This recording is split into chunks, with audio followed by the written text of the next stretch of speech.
Magandang gabi, pambungad sa ating newscast. Matapos ang pagsabog nitong Lunes, posibleng mag-alboroto pa ng mas malakas ang bulkang Canlaon sa Negros Island sa mga susunod na araw o linggo, ayon sa PHIVOLCS. Kaya naman pinaplano na ng NDRRMC ang forced evacuation sakaling tuluyang lumala pa ang sitwasyon.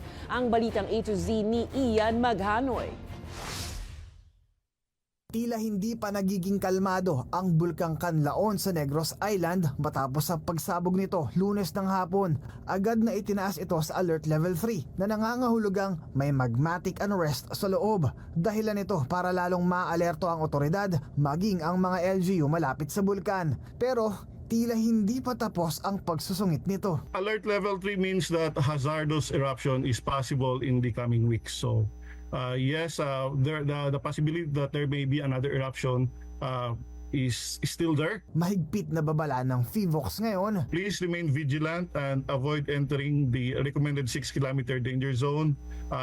Follow updates and instructions from the LGUs and of course from PHIVOLCS.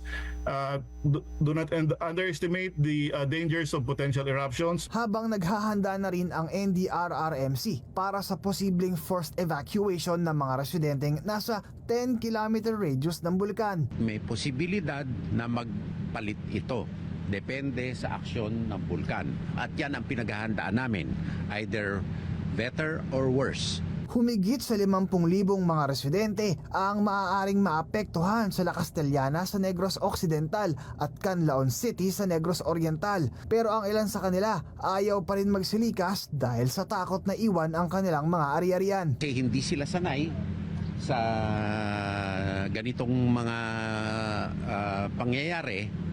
At syempre hesitant sila na iwanan ang kanilang pag-aari. Pero pagtitiyak ng Pangulo, nakahanda na ang agarang tulong para sa mga apektado ng pag-aalburuto ng bulkan.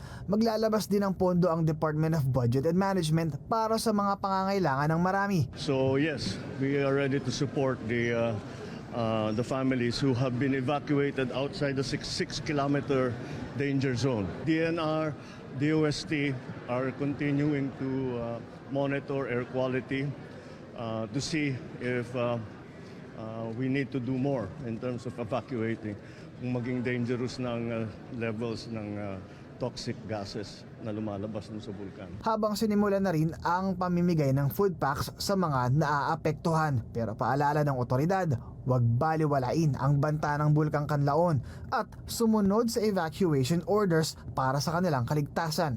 Para sa Balitang A to Z, Ian Maghanoy.